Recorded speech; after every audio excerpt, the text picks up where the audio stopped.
1, 2, 3, 4, 5, 6, 7, 8, 9, 10. ಮತ್ತೆ position back front. ಈ ರೀತಿ ನಾವು ಮಾಡ್ತಾ ಹೋದಾಗ ಏನಾಗುತ್ತೆ, ಬ್ಯಾಕ್ ಬೆಂಡಿಂಗು ಫ್ರಂಟ್ ಬೆಂಡಿಂಗ್ ಮೂಲಕ ಬೆನ್ಮೂಳೆ ಗಟ್ಟಿ ಆಗ್ತದೆ, ಜುರಿಕುಗಳು ಇದಾಗ್ತವೆ. ಇದು ಫಸ್ಟ್ ಕೌಂಟ್. ಇನ್ನು 12 ಕೌಂಟ್ನಿಂದ ಯಾವ ರೀತಿಯಾಗಿ 12 ಕೌಂಟ್ ಸೂರ್ಯ ನಮಸ್ಕಾರ, ಅಲ್ಲಿ ಕೂಡ ಹಾಗೇನೆ ನಮಸ್ಕಾರ ಸ್ಥಿತಿಯಿಂದ ಆಗ್ತದೆ. ಕೌಂಟ್ ನಂಬರ್ 5 and 9 ಶಶಂಕಾಸನ ಅಂತ ಬರ್ತದೆ. ಗಮನಿಸಿ, ಇದು ಕೂಡ ಸೂರ್ಯನಿಗೆ ಮುಖದಲ್ಲೇ ಇರಬೇಕು. ಪೊಸಿಷನ್ ಹೀಗೆ ಬರಬೇಕು. ಸ್ಟಾರ್ಟ್ ಮಾಡಿ.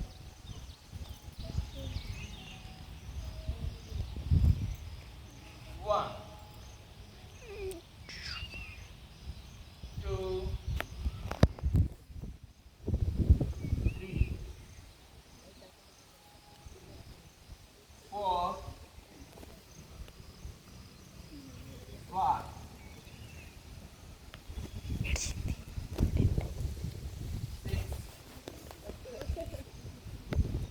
7, 8, 9,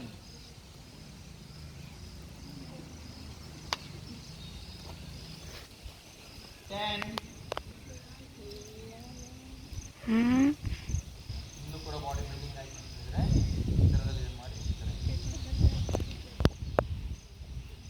11 ಹಸ್ತಪಾದಾಸನ.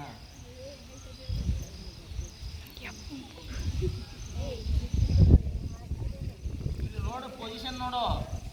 ಹಸ್ತಪಾದಾಸನ ಸೀದಾ ಮೂಗು ಮೊಣಕಳಿ ಮುಟ್ಟಬೇಕು. ನೀವು ಮಾಡೋದ ಅಭ್ಯಾಸ ಕೊಡ್ತಾ ಬರ್ತದೆ. 11 ಇದು 12 ಊರ್ಧ್ವಾಸನ ಮತ್ತೆ ಫಸ್ಟ್ ಪೊಸಿಷನ್. ಇದು 12 ಕೌಂಟಿನ ಸೂರ್ಯ ನಮಸ್ಕಾರ. ಇದು ಮತ್ತೆ ಸ್ಪೀಡಾಗಿ ಮಾಡ್ತಾ ಹೋಗಿ ಅಂತ ಹೇಳಿದ್ರೆ ಪೊಸಿಷನ್ ಮೂಲಕ ಬಾಡಿನಲ್ಲಿ ಅತಿ ಹೆಚ್ಚು ನಮಗೆ ರೋಗನಿರೋಧಕ ಶಕ್ತಿ ಬರ್ತದೆ. ಈ ರೀತಿಯಲ್ಲಿ ಏನು ಮಾಡ್ತಾ ಹೋಗ್ತೀವಿ, ನಿರಂತರವಾಗಿ ಯೋಗಾಭ್ಯಾಸವನ್ನು ಮಾಡ್ತಾ ಹೋದಂಗೆ ಏನಾಗುತ್ತೆ, ನಿಮ್ಮಲ್ಲಿ ಫಿಟ್ನೆಸ್ ಬರ್ತದೆ, ಕಾನ್ಸಂಟ್ರೇಷನ್ ಬರ್ತದೆ, ಬಾಡಿ ಹೆಲ್ದಿಯಾಗಿ ಬೆಳೀತಿದೆ. ನಮಸ್ತೆ. ಯಾವ ದುರ್ದಿನಗಳು ಬಾಡಿ ಬರೋದಿಲ್ಲ. ಈ ಮೂಲಕ ನಮ್ಮ ದೇಹ ಮನಸ್ಸು ಸದೃಢ ಆಗ್ತದೆ. ನಾನು ಹೇಳ್ತೀನಲ್ಲ, ನಾನು ಇಲ್ಲಿವರೆಗೆ ಸುಮಾರು ತಗೊಂಡಿದ್ದೀನಿ. ಅವೆಲ್ಲ ಸಾಧನೆ ಮಾಡಲಿಕ್ಕೆ ನಮ್ಮ ಮನಸ್ಥಿತಿ, ಯೋಗಾಭ್ಯಾಸ ಮಾಡೋದ್ರಿಂದ ನನಗೆ ನಾನೇ ಉದಾಹರಣೆ. ನಾನೇನು ಸುಳ್ಳು ಹೇಳಲ್ಲ ಅಥವಾ ಏನೂ ಇಲ್ಲ. ನಾನು ಎಲ್ಲಿ ಓದ್ತೀನಲ್ಲಿ ಹೈಯೆಸ್ಟ್ ನಂದು. ಯಾಕೆ ಸಾಧ್ಯತೆ ಆಯಿತು? ಈ ಶೀರ್ಷಾಸನ ಮಾಡೋದ್ರಿಂದ ಬ್ರೈನು ಫುಲ್ ಸ್ಪೀಡಾಗಿ ಬೆಳೀತಿದೆ. ನಮ್ಮ ಒಂದು ಬ್ರೈನ್ ಇದೆಯಲ್ಲ, ಅದು ಭಾಳ ವೇಗವಾಗಿ ಸ್ಪೀಡಾಗಿ ಬೆಳೀತಿದೆ. ಆ ಒಂದು ಮನೆಯಲ್ಲಿ ನೀವೆಲ್ಲ ಕೂಡ ಶೀರ್ಷಾಸನ ಮಾಡಿ. ಆ ಶೀರ್ಷಾಸನ ಹೆಂಗಂತ ತೋರಿಸಿ. ಆ ಶೀರ್ಷಾಸನ ಮಾಡ್ತಾ ಹೋಗೋದ್ರಿಂದ ಏನಾಗುತ್ತೆ, ನಮ್ಮ ದೇಹದಲ್ಲಿರ್ತಕ್ಕಂಥ ಬ್ಲಡ್ ಬ್ರೈನಿಗೆ ಬರುತ್ತೆ. ಆ ಬ್ರೈನಿಗೆ ಬಂದಾಗ ಆ ಒಂದು ಬ್ಲಡ್ ಬ್ರೈನಲ್ಲಿ ಇರೋದ್ರಿಂದ ನಮ್ಮದು ಹೆಚ್ಚಿಗೆ ಬ್ರೈನ್ ಭಾಳ ಚುರುಕಾಗಿ ಬೆಳೀತದೆ. ಭಾಳ ಬುದ್ಧಿವಂತರಾಗ್ತೀರಿ, ಒಳ್ಳೆ ಜಾಣರಾಗ್ತೀರಿ, ಒಳ್ಳೆ ವಿಚಾರ. ಅಂದರೆ ಈ ವಿಜ್ಞಾನಿಗಳು ಯಾಕೆ ಕಾಸು ತಗೊಂಡು ಮೈಂಡ್ ಅಂತ ಹೇಳಿದ್ರೆ, ಅವ್ರು ಬೆಳಗಿನ ಜಾವ ಎದ್ದು ಧ್ಯಾನ ಮಾಡ್ತಾರೆ, ನಿತ್ಯ ಒಬ್ಬರು ಯೋಗ ಮಾಡ್ತಾರೆ. ಈ ಮೋದಿಯವ್ರು ನೋಡಿದ್ರಿಲ್ಲ, ಮೋದಿಜಿಯವ್ರು ಮಾಡೋದೇ ನಿತ್ಯ 1-2 ಗಂಟೆಗಳ ಕಾಲ. ಅದಕ್ಕೆ ಅವ್ರು ಜಾಣರಿರ್ಬೋದು. ಈ ಶೀರ್ಷಾಸನ ಹೇಗಿರ್ತದೆ, ಆ ಶೀರ್ಷಾಸನ ಮಾಡುವಾಗ ಸುಮ್ಮನೆ ಮಾಡೋಂಗಿಲ್ಲ. ಈ ರೀತಿ ಒಂದು ಬಟ್ಟೆಯನ್ನು ನೀವು ರೌಂಡ್ ಆಗಿ ಇಟ್ಕೋಬೇಕು. ಇಲ್ಲ, ನಾನು ಬ್ಯಾಲೆನ್ಸ್ ಇದೆ, ನಾನು ಮಾಡಿ ತೋರಿಸ್ತೀನಿ. ಮನೆಯಲ್ಲಿ ನೀವು ಮಾಡುವಾಗ ಒಂದು ಟವಲನ್ನು ನೀವು ಈ ರೀತಿ ಇಟ್ಕೋಬೇಕು. ಇದು ಏನು ಮಾಡ್ತದೆ, ಈ ನೆತ್ತಿ ಭಾಗ ಹೆಚ್ಚು ಒತ್ತಡ ತರಬಾರ್ದು. ಈಗ ನೀವೆಲ್ಲ ಮಕ್ಕಳಲ್ಲ, ಆ ಮಕ್ಕಳಾಗಿರೋದ್ರಿಂದ ಹೆಚ್ಚು ನಿಮಗೆ ಬ್ರೈನು ಭಾಳ ಸ್ಮೂತ್ ಇರ್ತದೆ. ಈ ನೆತ್ತಿಯ ಭಾಗ ಒತ್ತಡ ಬರದೇನೆ ಏನು ಮಾಡಬೇಕು, ಈ ರೀತಿ ಒಂದು ಬಟ್ಟೆ ನಿಂತ್ಕೊಂಡು. ಇದಕ್ಕೆ ನಾವು ಕಿಂಗ್ ಆಫ್ ದಿ ಆಸನ ಅಂತ ಕರಿತೀವಿ. ಏನು ಈ ಆಸನ? ಕಿಂಗ್ ಆಫ್ ದಿ ಆಸನ ಶೀರ್ಷಾಸನ. ಕ್ವೀನ್ ಆಫ್ ದಿ ಆಸನ ಸರ್ವಾಂಗಾಸನ. ಅದನ್ನು ತೋರಿಸ್ತೀವಿ. ಸರ್ವಾಂಗಾಸನ ಏನಿರ್ತದೆ, ಶೀರ್ಷಾಸನ. ಇದು ಶೀರ್ಷಾಸನ. ನೋಡಿ, ಯಾರು ಮಾತಾಡಬಾರ್ದು. ಅವತ್ತು ಯೋಗ ಡೇಗಲ್ಲಿ ಎಲ್ಲ ಮಾಡ್ತೀವಿ. ಎಲ್ಲ ನಿಂತು ಜಲಕಪಾಲಭಾತಿ ಮತ್ತು ನವಲಿಗಿರಿ ಎಲ್ಲ ಮಾಡ್ಕೊಡ್ತೀವಿ ನಾವು. ಡೈಲಿ ಬರಲಿ ಅಂತ.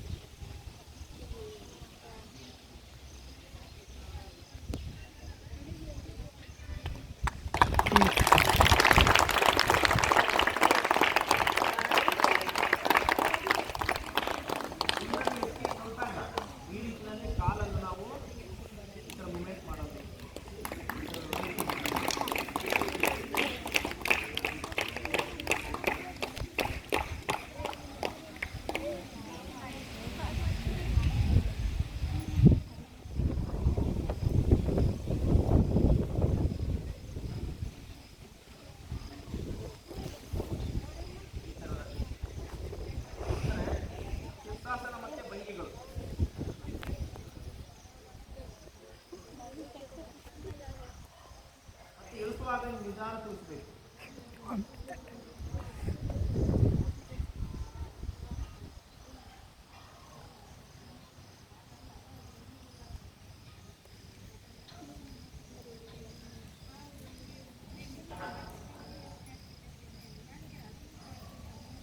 ಶಿರ್ಷಾಸನ ಮಾಡಿದಾಗ ಸಡನ್ ಆಗಿ ಮೇಲೆ ಎದ್ದೇಳಂಗಿಲ್ಲ. ಯಾಕೆ ಎದ್ದೇಳಂಗಿಲ್ಲ ಅಂತಂದ್ರೆ ಇಡೀ ದೇಹದ ರಕ್ತ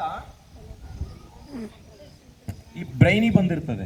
ಯಾವಾಗ ನಾವು ದೇಹವನ್ನ ಮೇಲ್ಭಾಗದಲ್ಲಿ ನೇರ ಮಾಡ್ತೀವಿ, ಪಾದದಿಂದ ಹಿಡಿದು ದೇಹದ ಸಂಪೂರ್ಣ ರಕ್ತ ಮೆದುಳಿಗೆ ಬಂದಿರ್ತದೆ. ಆ ಮೆದುಳಿಗೆ ಬಂದಂಥ ರಕ್ತ ಶುದ್ಧ ರಕ್ತ ಮೆದುಳಿನಲ್ಲಿ ಉಳ್ಕೊಳ್ತದೆ, ಶುದ್ಧವಾದಂಥ ರಕ್ತ. ಇನ್ನುಳಿದಂಥ ರಕ್ತ ತನ್ನ ದೇಹದ ಭಾಗವನ್ನು ತಲುಪ್ತಾ ಹೋಗ್ತದೆ.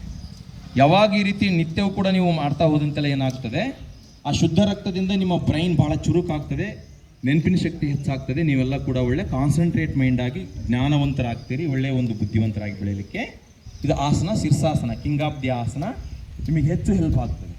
ಈ ರೀತಿಯಲ್ಲಿ ಏನಾಗ್ತದೆ, ನಮ್ಮ ಮನಸ್ಸು ಮತ್ತು ದೇಹವನ್ನು ಒಂದು ಕಡೆಗೆ ಕಾನ್ಸಂಟ್ರೇಟ್ ಮಾಡಬೇಕಾದ್ರೆ ದಿನನಿತ್ಯವೂ ಕೂಡ ಈ ಒಂದು ಯೋಗಾಭ್ಯಾಸ, ಅದರಲ್ಲಿ ಯೋಗ ಅಂದ ತಕ್ಷಣ ಕೇವಲ ದೇಹವನ್ನು ಬೆಂಡ್ ಮಾಡೋದು ಅಷ್ಟೇ ಅಲ್ಲ. ಯೋಗ, ಆಸನಗಳು, ಪ್ರಾಣಾಯಾಮ, ಬಂಧಗಳು, ಮುದ್ರೆಗಳು, ಕ್ರಿಯೆಗಳು, ಈ ಷಟ್ ಕ್ರಿಯೆ, ಜಲನಿತ್ಯ, ಜಲಕಪಲಭಾತಿ, ವಸ್ತ್ರದೌತಿ, ದಂಡದೌತಿ, ಈ ರೀತಿ ಎಲ್ಲ ಕ್ರಿಯೆಗಳು ಕೂಡ ಬರ್ತವೆ. ಅಂದರೆ ಕ್ಲೆನ್ಸಿಂಗ್ ಪ್ರೊಸೆಸ್. ನಾವು ಹೊರಗಡೆಗೆ ದೇಹವನ್ನು ಸೋಪು ಹಚ್ಚಿ ಮುಖ ತೊಳಿತೀವಿ, ಒಳಗಡೆ ನಾವು ಜಠರವನ್ನು ಹೆಂಗೆ ತೊಳೆಯೋದು, ಈ ರೀತಿ ಕ್ರಿಯೆಗಳು ಅಂದರೆ ದಂಡದೌತಿ ಅಂತ ಬರ್ತದೆ. ಆ ನೀರನ್ನು ಅಷ್ಟು ಕುಡಿದು ಜಠರದಲ್ಲಿ ತಗೊಂಡು ಒಂದು ಪೈಪ್ ಇರ್ತದೆ, ಅದನ್ನು ಗಂಟಲ ಮೂಲಕ ಹಾಕಿ ಆ ಜಠರದ ಎಲ್ಲ ನೀರನ್ನು ಹೊರಗೆ ಹಾಕೋದು. ವಸ್ತ್ರದೌತಿ ಅಂತ ಹೇಳಿದ್ರೆ ಅದು 24 ಅಡಿ ಬಟ್ಟೆ ಇರ್ತದೆ, ಆ ಬಟ್ಟೆಯನ್ನು ನುಂಗ್ತೀವಿ, ಪೂರ ನುಂಗಿ ಹೊಟ್ಟೆಯಲ್ಲಿ ಇರ್ತದೆ. ಹಿಂಗೆ ನವಲಿ ಕ್ರಿಯೆ ಮಾಡಿ ಆ ಬಟ್ಟೆಯನ್ನು ಮತ್ತೆ ಹೊರಗೆ ತೆಗಿತೀವಿ. ಅಂದರೆ ಒಳಭಾಗದಲ್ಲಿರ್ತಕ್ಕಂಥ ಜಠರಾಗ್ನಿಯನ್ನು ಸ್ವಚ್ಛಗೊಳಿಸ್ತಕ್ಕಂಥ ಕ್ರಿಯೆ, ಅದಕ್ಕೆ ನಾವು ಕ್ರಿಯೆಗಳು ಅಂತ ಕರಿತೀವಿ, ಷಟ್ ಕ್ರಿಯೆಗಳು. ನಾನು ಅವತ್ತು ಮಾಡ್ತೀನಲ್ಲ, ಯೋಗ ಡೇ ದಿನ ತೋರಿಸ್ತೀನಲ್ಲ. ಜಲನೀತಿ ಅಂದರೆ ಈ ಮೂಗಿನಿಂದ ಈ ಮೂಗಿನೊಳಗೆ ನೀರು ಹಾಕೋದು. ಮತ್ತು ಜಲಕಪಲಭಾತಿ ಅಂತ ಹೇಳಿದ್ರೆ ಬಾಯಲ್ಲಿ ನೀರು ಹಾಕ್ಕೊಂಡು ಮೂಗಿನೇ ತರೋದು. ಅದು ಬಿಸಿನೀರು ಇರ್ತದೆ, ಉಪ್ಪು ಮಿಶ್ರಿತ ಇರ್ತದೆ. ಡಸ್ಟ್ ಅಲರ್ಜಿ ಇದ್ದಂಥವ್ರಿಗೆ, ಮೇಲಿಂದ ಮೇಲೆ ಶೀತ ನೆಗಡಿ ಬರ್ತಕ್ಕಂಥವ್ರಿಗೆ, ಅವರೆಲ್ಲ ಕೂಡ ಇವನು ನೀವು ಈ ಚಿಕ್ಕ ವಯಸ್ಸಿನಲ್ಲೇ ಇದನ್ನು ರೂಢಿ ಮಾಡ್ಕೊಳ್ಬೇಕು. ಈ ನೆಕ್ಸ್ಟ್ ಪ್ರಾಣಾಯಾಮ ಹೇಳ್ತೀನಲ್ಲ, ಭಸ್ತ್ರಿಕಾ ಪ್ರಾಣಾಯಾಮ, ಕಪಾಲಭಾತಿ ಪ್ರಾಣಾಯಾಮ, ಸೂರ್ಯನಾಡಿ, ಚಂದ್ರನಾಡಿ ಪ್ರಾಣಾಯಾಮ, ಇವೆಲ್ಲವೂ ಕೂಡ ನಿಮಗೇನಾಗ್ತವೆ, ನಿಮ್ಮ ಮನಸ್ಥಿತಿಯನ್ನು ಫುಲ್ ಗಟ್ಟಿ ಮಾಡ್ತವೆ. ಆರೋಗ್ಯವನ್ನು ಯಾವುದೇ ನೋಡಿ, ಇಲ್ಲಿ ಏನು ಔಷಧಿ ಏನೇ ಇರಲ್ಲ, 0 ಎಕ್ಸ್ಪೆಂಡಿಚರ್, 100% ರಿಸಲ್ಟ್. ಓಕೆ, ಈಗ ಭಸ್ತ್ರಿಕಾ ಮಾಡೋಣ. ಲೇ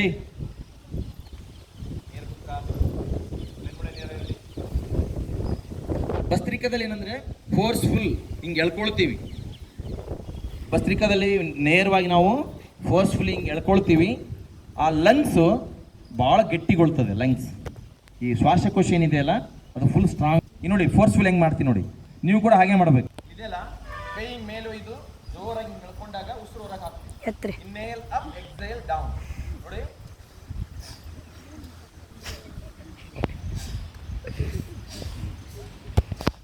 ಲಂಗ್ಸ್ ಕೆಪಾಸಿಟಿ ನಿಮಗೇನು ಬಂದರೆ ಯಾಕೆ ಕೊರೋನಾನು ಬರೋದಿಲ್ಲ, ಯಾವ ಶೀತ ಕೆಮ್ಮು ಬರೋದಿಲ್ಲ, ಏನು ತೊಂದರೆ ಆಗಲ್ಲ. ಈ ರೀತಿಯಲ್ಲಿ ನಾವು ವೇಗ ಈಗ ಮಾಡಿ. ಬಿಗಿನಿಂಗ್ ನೀವು ಎಷ್ಟಾಗುತ್ತೆ ಅಷ್ಟು ಮಾಡಿ. ಅಡ್ಡು ತಿಂಗಿ ನಾ ಹೇಳಿದ್ರೆ ಫಾಲೋ ಮಾಡಬೇಕು. ಯೋಗ ಅಂದ್ರೆ ಹುಡುಗಾಟ ಅಲ್ಲ, be serious. Both hands up, ಉಸಿರು ಎಳ್ಕೋಬೇಕು. ಇನ್ಹೇಲ್, ಎಕ್ಸೇಲ್, ಜೋರ್ ಫೋರ್ಸ್ಫುಲ್ ಆಗಿ ಬಿಡಬೇಕು. ಇನ್ಹೇಲ್, ಎಕ್ಸೇಲ್, ಇನ್ಹೇಲ್, ಎಕ್ಸೇಲ್, ಜೋರಾಗಿ ತಗೊಂಡು up down.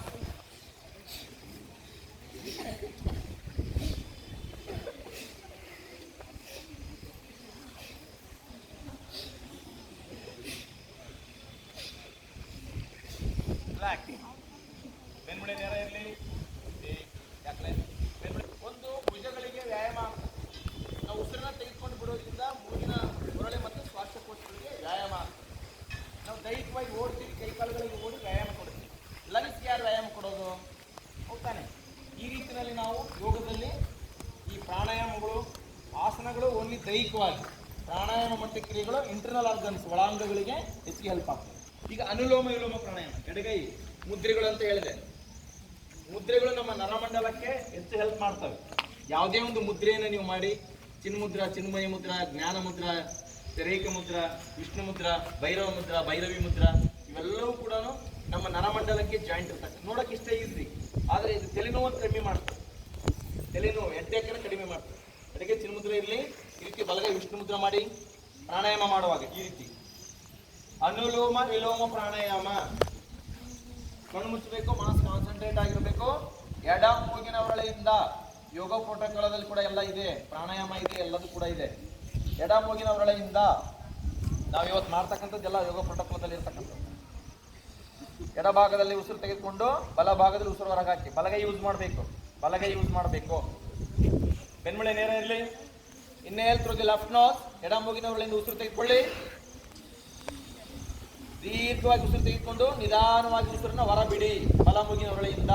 ಇನ್ನೇಲ್ left nose, exhale right nose, inhale exhale. ಪೂರ್ಣ ದೀರ್ಘವಾಗಿ ಇನ್ನೇಲ್ ದೀರ್ಘವಾಗಿ.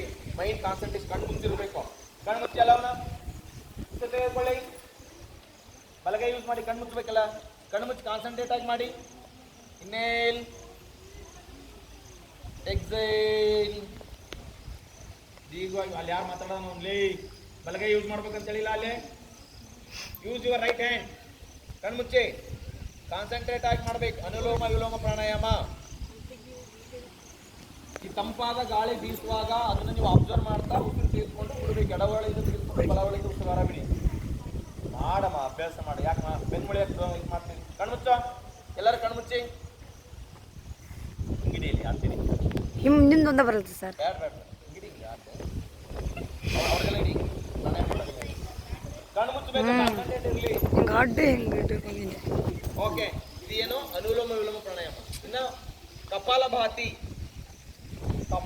ನೋಡ್ಕೊಳ್ಳಿ. ಕಪಾಲಭಾತಿ ಪ್ರಾಣಾಯಾಮವನ್ನ ಮಾಡುವಾಗ ನಮ್ಮ ದೇಹ ಓನ್ಲಿ ಫಾರ್ ಎಕ್ಸಲೇಷನ್ ಉಸಿರನ್ನ ಹೊರಗೆ ಹಾಕುತ್ತೆ. ತನ್ನಿಂದ ತಾನೇ ಉಸಿರನ್ನ ಒಳಗಡೆ ತೆಗೆದುಕೊಳ್ಳುತ್ತೆ. ಹೇಗೆ?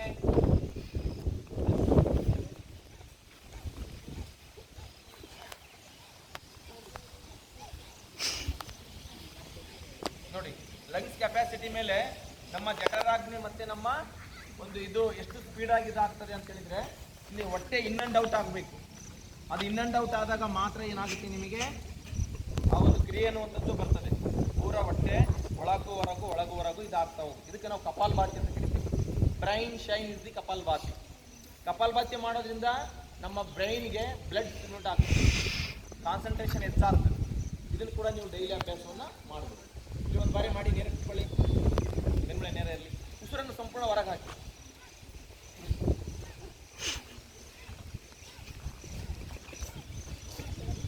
ಉಸಿರು ಹಾಕಿ. ಇದಕ್ಕೆ ಮುಂದೆ ನೀವು ದಮ್ಮು ಕೆಮ್ಮು ಬರೋದಿಲ್ಲ, ಆಯಾಸ ಆಗಲ್ಲ. ನಿರಂತರ ಈ ಮಾಡ್ತಾ ಹೋದ್ರೆ ಓನ್ಲಿ ಫಾರ್ ಎಕ್ಸಲೇಷನ್. ಕೈ ಹಿಂಗಿರ್ಲಿ, ನೇರ ಬರಲಿ, ಬೆನ್ಮೂಳೆ ನೇರ ಇರಲಿ. ಉಸಿರು ಹೊರಗೆ ದಬ್ಬಲಿ. ಅಭ್ಯಾಸ ಮಾಡೋದು ಲರ್ನಿಂಗ್. ಪೂರ್ವಭಾವಿಯಾಗಿ ಯೋಗ ದಿನಚರಣೆಗೆ ಲರ್ನಿಂಗ್ ಎಲ್ಲ ಕಲಿತಾ ಹೋಗ್ಬೇಕು. ಹಾಗಾದ್ರೆ ಯಾಕಮ್ಮ ನೇರ ಕುತ್ಕೊಳ್ಳಿ, ಮಾಡಿ. ಉಸಿರು ಹೊರಗೆ ಹಾಕಿಲ್ಲ, ಉಸಿರು ಕಬ್ಬು ಹೊರಗೆ. ನಗಕ್ಕೆ ಹಾಕ್ಲಿ. ಯಾಕಂದ್ರೆ ಸೀರಿಯಸ್ ಯೋಗದ ಬಿಡಂಗಿಲ್ಲ. ಕಂಟಿನ್ಯೂ. Okay, relax. ಇವತ್ತು